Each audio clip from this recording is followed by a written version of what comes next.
대표님 안녕하세요. 네, 안녕하세요. 정 팀장. 오늘 어떤 주제로 카메라를 켜게 됐나요? 최근에 그 삼성역 현대자동차 GBC라고 하죠. 그 관련 최신 뉴스가 있어서 여러분들께 좀 알려드리려고 영상 찍고 있죠. GBC가 어떤 건지 대표님 쉽게 좀 설명 좀 가능하실까요? GBC라고 많이 하는데요.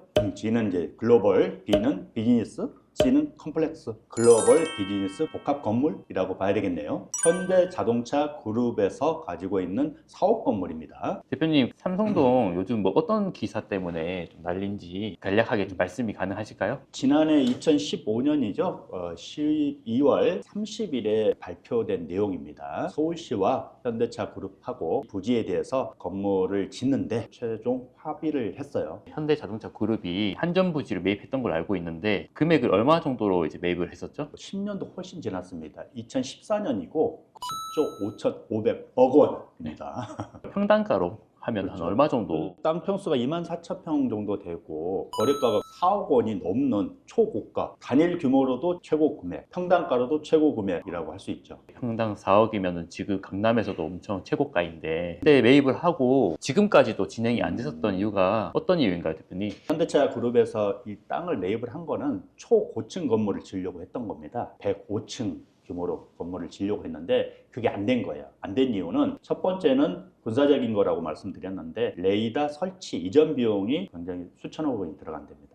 여기 레이더 시설이 있나 봐요. 거기에 방해를 받기 때문에 그 이전 비용을 현대차 그룹에서 비용 부담을 해라. 이런 게 하나가 있었고 더 직접적인 원인은 공사비의 급속한 증가죠. 지금 최종 건물 층수는 49층입니다. 49층짜리 3개를 짓는 걸로 확정이 됐는데 49층짜리 3개 짓는 거와 105층짜리 하나 짓는 거와 공사비가 얼마 정도 차이가 날 것 같으세요? 105층으로 한다 하면은 49층을 3개 동이면 오히려 공사비가 더 추가가 되지 않을까요? 그렇게 생각할 수 있죠. 하지만 초고층 건물을 지면 단일 규모로 하더라도 공사비가 2배에서 3배 정도 차이가 난답니다. 그게 건물이 높이 올라갈수록 지진이라든지 바람이라든지 이 구조적인 설계 비용이 기하급수적으로 늘어나기 때문에 49층으로 줄이면 공사비 훨씬 아낄 수 있다 이거죠. 그렇다 하면 서울시하고 협의가 네. 거의 완료가 돼서 기사가 난 거일 텐데 어떻게 협의를 했는지 말씀을 해주시면 좋을 것 같아요. 가장 이슈가 된 게 2가지였는데요. 105층짜리 건물에 대한 층수를 허가해 준 이유는 초고층 가장 위층에 전망도를 준다. 일반인들이 와서 서울에 대한 전망, 서울시를 볼 수 있는 권리를 주겠다. 그런 공간을 내어주겠다는 거거든요. 공공기여라고 하죠. 근데 그 층수가 낮아지면 그만큼 전망이 안 되겠죠. 그래서 현대자동차는 비용을 줄여줘라. 서울시는 아니다. 층수가 낮아져도 그 돈은 낼 건 내라 라고 하는 이슈 하나. 다시 말하면 서울시에 내놓는 돈 액수를 줄일 것이냐 말 것이냐 여기 하나가 있었고 더욱 직접적인 거 중에 하나는 현대차 GBC 건물 단독으로 생각하지 말고 거기 그 건너편 동쪽입니다. 잠실 운동장을 기점으로 한 요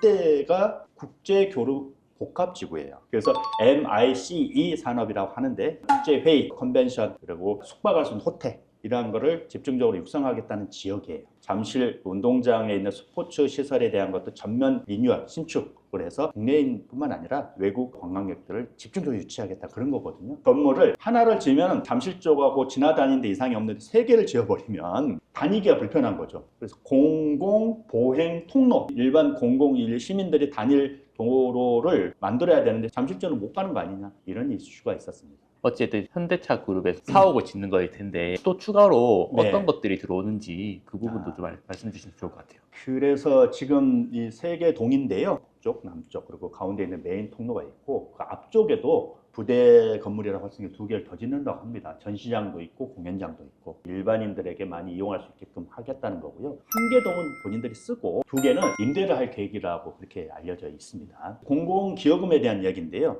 그게 약 1조 7,400억 2조 원 가까운 돈을 서울시에 내놔야 돼요. 지금 바로 앞에 영동대로 지하 복합 환승센터를 한참 하고 있죠. 그 돈에 보태주고 잠실 운동장에 대한 개보수 하는 거에 돈을 거기도 쓰고 가운데 탄천이 있거든요. 탄천이 한강하고 만나는 지역입니다. 지금은 좀 단절이 돼 있어요. 운동장에서 한강 탄천을 가려면은 절개지역에 경사지에서 못 가요. 근데 이거 낮춰가지고 일반인들이 한강을 바라볼 수 있는 이런 걸 즐길 수 있게끔 그 돈도 내고 이렇게 공공기여금으로 쓰겠다는 거고요. 저희가 부동산 거래 네. 매매 회사니까 주변에 있는 어떻게 영향이 갈지 한번 대표님이 예측이 좀 가능할까요? 두 가지로 제가 전망을 해볼게요. 삼성동 자체 현대차의 부지 근근에도 2026년 1월 현재 벌써 거래가 일어나고 있습니다. 최근에는 평당 2억 안팎으로 지금 거래들이 일어났는데 이 영향이 있어 보이고요. 그리고 잠실 운동장 건너편 있죠? 잠실 세네역. 그동안에는 야구를 끝나고 나서 오는 분들 뒤풀이 장소로만 이용이 됐던,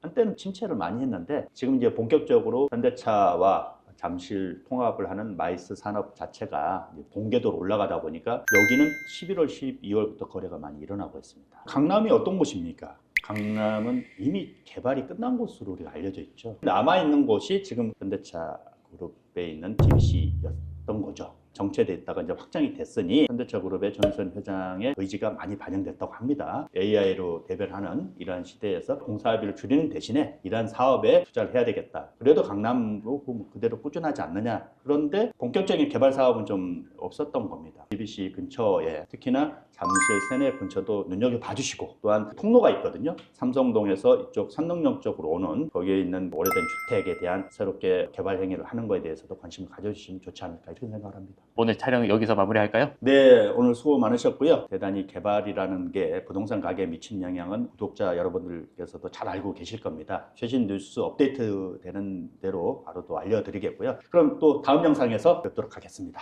감사합니다.